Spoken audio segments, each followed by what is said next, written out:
Menteri-menteri tolol di Kabinet Merah Putih sebaiknya segera diganti. Jakarta, Prabowo Subianto muncul sebagai Presiden Republik Indonesia dengan segudang beban berat di pundaknya. Beban ini sebenarnya bisa lebih ringan jika para pembantunya bisa bekerja dengan baik, didukung sinergi yang kuat, dan berorientasi kepada tujuan dibentuknya pemerintahan, yakni mengabdi untuk sebesar-besarnya kepentingan rakyat. Sayangnya, pemerintahan Prabowo belum seumur jagung, sudah muncul berbagai kasus yang melibatkan orang-orang di sekelilingnya. Hal ini boleh terjadi, salah satunya karena mentalitas dan moral buruk dari orang-orang kepercayaan presiden. Filsafat kuno mengajarkan, biarlah engkau kurang pandai dalam berdagang, tapi jika engkau pintar namun tidak bermoral, apakah bermanfaat dirimu bagi orang lain? Lihatlah Agus Miftah yang terjebak karena mengolok-olok orang lain tidak pada tempatnya. Lihatlah juga Raffi Ahmad dengan kecerobohan patwal mobil RI 37-nya. Plus Menristek Dikti yang tersandung kasus arogansi dan pelecehan martabat terhadap bawahannya. Dan kini, Menteri Desa PDT, Yandri Santosa, yang melakukan blunder melecehkan rakyat yang tergabung dalam lembaga swadaya masyarakat dan kewartawanan. Menteri Desa itu benar-benar tolol. LSM dan wartawan lahir dari rahim perjuangan rakyat dan keberadaannya sah berdasarkan konstitusi dan peraturan perundangan.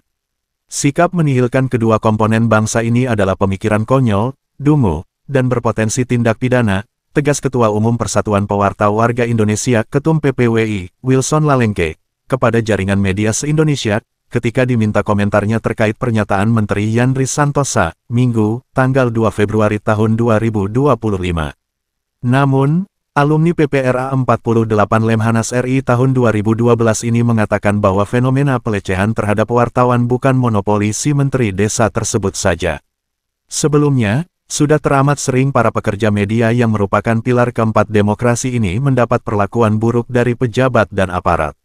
Itu sesungguhnya kesalahan fatal Dewan Pecundang Pers Dewan Pers, RED, yang memelihara pola pikir diskriminatif terkait keberadaan wartawan.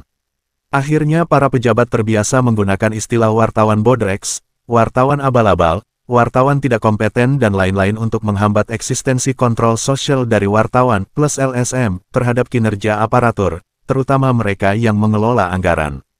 Tujuannya tidak lain adalah untuk menutupi perilaku korupsi yang masif terjadi di lingkungan aparatur pemerintah tersebut, jelas Wilson Lalengke. Tindakan menghambat kerja wartawan menggunakan alasan, dalih, dan bentuk apapun adalah pelanggaran pidana pasal 18 ayat 1 Undang-Undang Nomor 40 Tahun 1999 tentang Pers. Ancaman hukumannya 2 tahun penjara dan denda 500 juta rupiah. Selevel menteri, kata Wilson Lalengke, melakukan pelanggaran pidana, ini merupakan sesuatu yang sangat memalukan dan harus ditindak tegas. Uang rakyat bukan diperuntukkan bagi pejabat tolol model Yandri yang gagal nalar begini. Ketusnya menyesalkan pernyataan tak beradab sang menteri itu. Oleh karenanya, lanjut tokoh pers nasional ini, kita harus mendesak Presiden Prabowo Subianto segera mengganti Menteri Desa dan Pembangunan Daerah tertinggal tersebut. Jika tidak, sosok menteri macam itu hanya akan jadi beban bagi kelancaran pemerintahan Presiden Prabowo yang salah satu programnya adalah pemberantasan korupsi di semua lini pemerintahannya. Wilson Lalengke juga menyampaikan bahwa perlu dilakukan pembenahan terhadap lembaga pengampu pers, seperti Dewan Pers. Jika perlu, harus ditiadakan saja. Kita juga perlu mendesak agar Dewan Pecundang Pers segera dibubarkan, tidak ada kontribusinya terhadap pembangunan bangsa. Bahkan sebaliknya menjadi batu sandungan bagi kehidupan demokrasi yang inklusif dan memberdayakan semua rakyat Indonesia pembayar PPN 11–12%. Negara fasis yang punya lembaga macam Dewan Pers itu, cetusnya sambil menambahkan bahwa di era saat ini, di zaman media berbasis digital, every citizen is journalist, semua warga negara adalah jurnalis, yang keberadaannya dijamin pasal 28F Undang-Undang Dasar Negara Republik Indonesia. Sumber berita, Tim APL Red, DPN PPWI Nasional.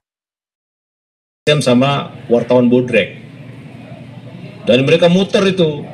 Hari ini kepada saya ini minta duit 1 juta. Bayangkan kalau ada 3 desa, 300 juta, kalah gaji Kemendes itu. Gaji menteri kalah itu 1 bulan dapat 300 juta. Ya kan? Nah oleh karena itu mungkin pihak kepolisian juga dan kejaksaan mohon juga ini ditertibkan, kalau perlu ditangkapin aja itu Pak polisi.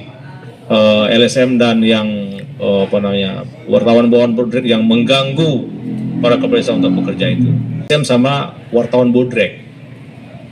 Dan mereka muter itu.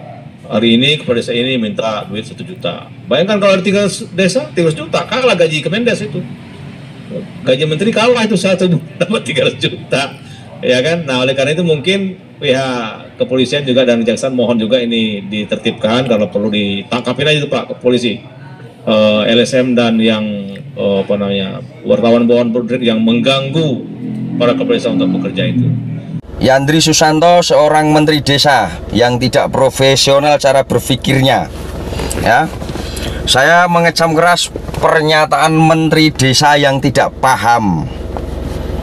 Saya menduga Yandri Susanto ini mendapat setoran ini dari desa-desa ini kalau perkataannya wartawan dan LSM itu bodrek. Kecuali Anda mengatakan oknum ya, oknum wartawan atau LSM bodrek, saya dukung 1000%. Memang kenyataannya banyak oknum wartawan yang tidak bisa menulis. Itu saya berani jamin 1000%. Itu hanya oknum bodrek. Nah, itu saya rela. Tapi kalau Anda tidak mengatakan oknum, ya saya selaku pemilik PT Berita Istana Negara sakit hati. Kalau Bapak pengen tahu wartawan mana yang tidak bisa menulis, saya tunjukkan langsung. Ya, banyak itu. Lain kali kalau ngomong pakai oknum, kamu itu seorang menteri tapi otak kamu itu nggak cerdas.